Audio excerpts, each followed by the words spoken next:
The drive by Senate Republicans to repeal the requirement that most Americans have health insurance is not only likely to discourage people from signing up for coverage during the current enrollment period, but also could result in higher premiums. If repeal is approved, people could opt out of buying policies because they would no longer face a tax penalty and millions could go uninsured. With the Affordable Care Act already weakened by the Trump administration, big drops in enrollment would deal yet another body blow to the law and wreak more havoc in the individual insurance market.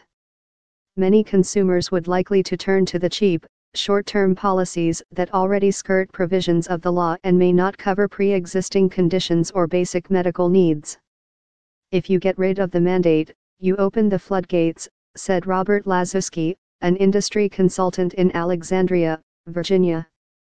These plans, sometimes sold by brokers using tactics rife with fraud, were only supposed to last for 3 months. But President Trump recently signed an executive order that loosened regulations to allow such coverage to be extended up to a year. The proposed repeal of the individual mandate is part of the Senate Republicans' tax package, and a vote on the legislation is expected this week.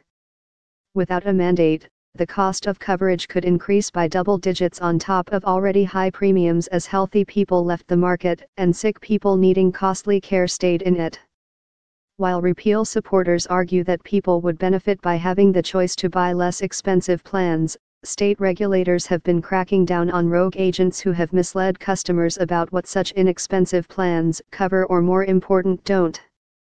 Examples abound of people who are dumped from such policies or denied coverage, mired in debt and medical bills totaling thousands, if not hundreds of thousands of dollars.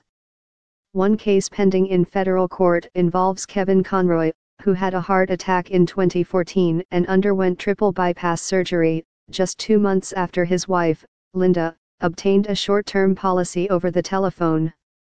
Their insurer, HHC Life, refused to pay the bills. "We freaked out," Ms. Conroy said. "What were we going to do? It was $900,000. The insurer informed the Conroys the policy was rescinded, to use the industry jargon. After poring through his medical records, HCC claimed Mr.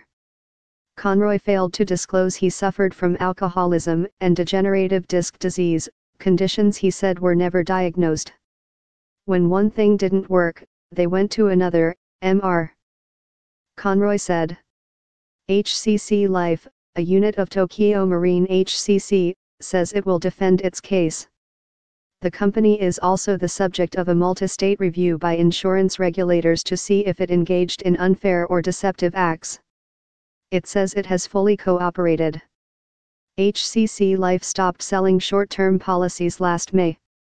A major player in this area is United Health Group, which abandoned the Affordable Care Act market after incurring sizable losses. United offers short-term plans through its Golden Rule unit. Before the federal law, Golden Rule was among those insurers criticized for rescinding policies.